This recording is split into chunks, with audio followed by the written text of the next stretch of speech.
Mesdames, Messieurs, bonsoir. Bienvenue à votre édition d'information sur LMTV. En ouverture, nous parlerons de cette réunion du personnel de LMTV avec son directeur. Objectif, revaloriser cette télévision numérique pour plus d'abonnés. Reportage, Mizaba Miin. Le personnel de LMTV a organisé une première réunion de prise de contact comme pour mettre en place des bases de fonctionnement afin de décliner les responsabilités des uns et des autres au sein de l'entreprise LMTV Lanyanga autrement. Cette réunion de mise en point avec le personnel de LMTV nous a permis bien sûr de voir un peu le contour du fonctionnement de cette structure. Alors donc, nous osons espérer qu'avec cette réunion, en ce qui concerne le management, naturellement, de la télévision LMTV, ceci va nous permettre, bien sûr, de voir un peu comment étendre, de faire asseoir notre structure pour que ceux qui suivent LMTV puissent être un peu très redondants et satisfaits du moins possible. La rencontre s'est terminée avec beaucoup de joie au cœur, tout en espérant que vous serez nombreux de vous abonner à LMTV. Fin de la campagne de sensibilisation sur l'importance de l'acte de naissance, initiative du ministère des Affaires sociales. Reportage, Gildas Viviga. C'est à Moabi, dans le département de la Duni, et à Mayumba, dans la Basse-Bagno, qu'a pris fin la campagne de sensibilisation sur l'importance de l'acte de naissance et son droit d'obtention. Il a été question ici, pour la délégation du ministère des Affaires sociales, de sensibiliser les populations sur le rôle que joue un acte de naissance. Ce n'est pas un document à négliger. Il faut toujours avoir l'acte de naissance. Lorsque l'enfant naît, vous déclarez l'enfant. Un enfant déclaré est un enfant protégé. Un enfant déclaré est un enfant qui a des droits.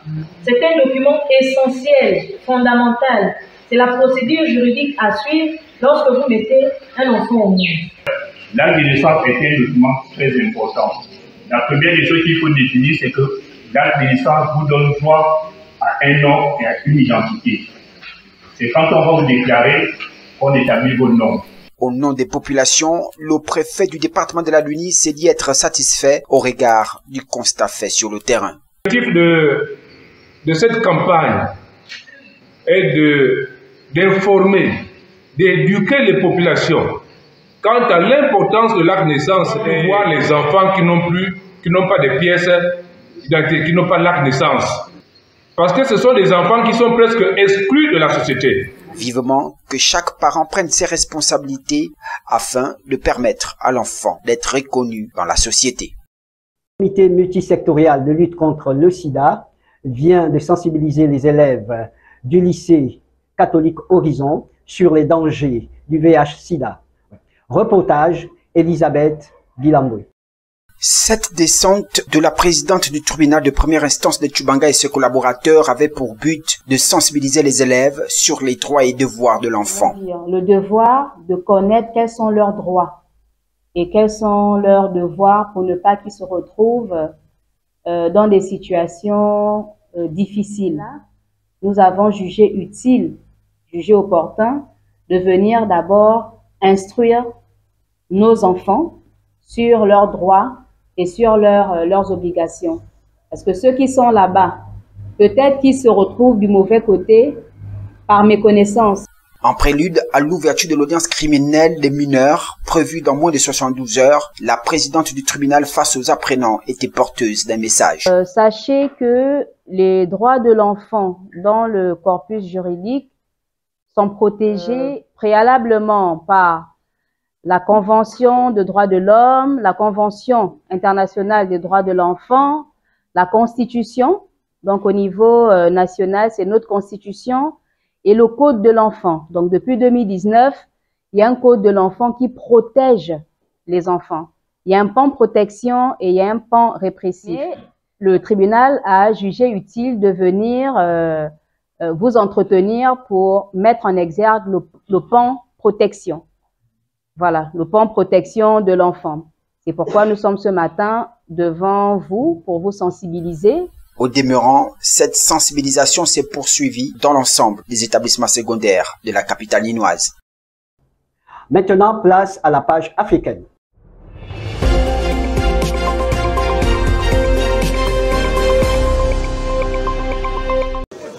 À l'arrivée des fruits et légumes sur les rives du lac Kivu, ces vendeuses de Goma font grise mine.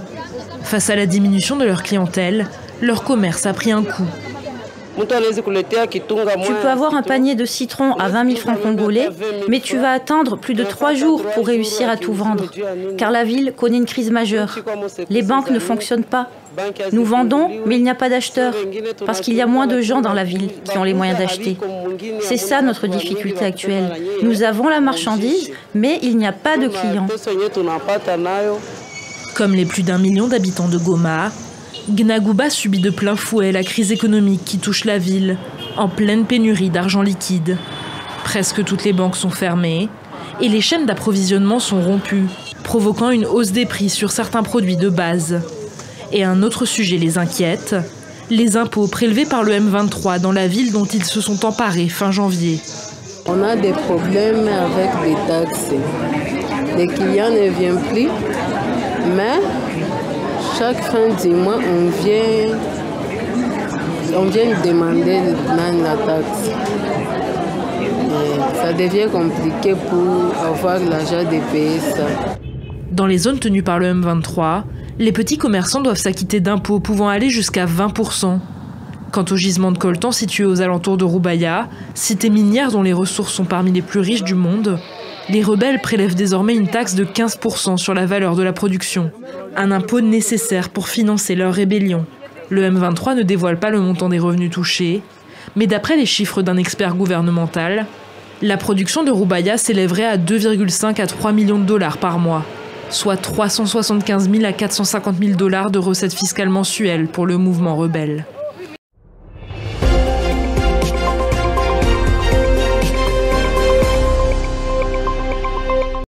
Ambiance électrique ce dimanche après-midi devant la maison de la presse de Bamako.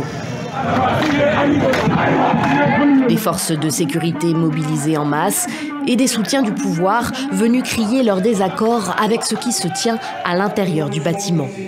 7 Maliens engagés politiquement s'apprêtent à signer un manifeste pour le respect de la démocratie, du pluralisme et de l'ordre constitutionnel.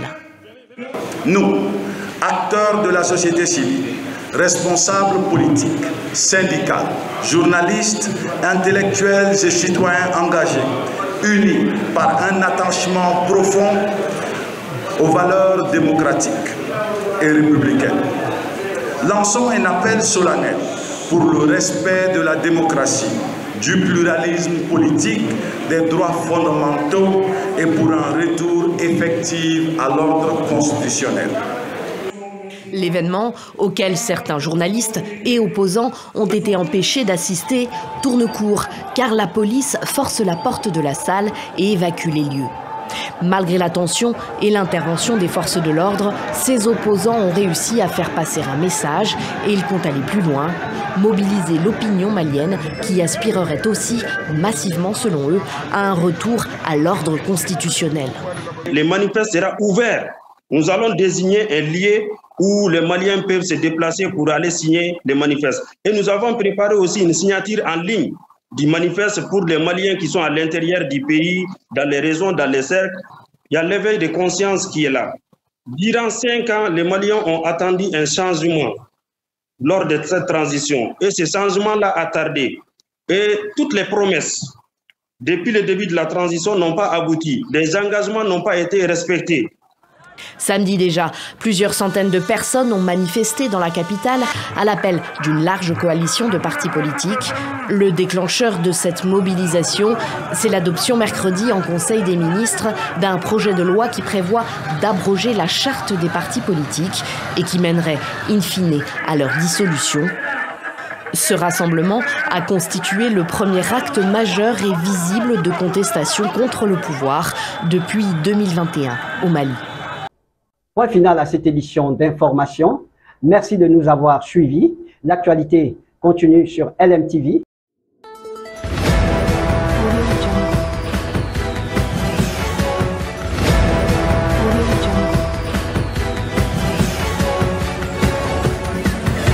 Audio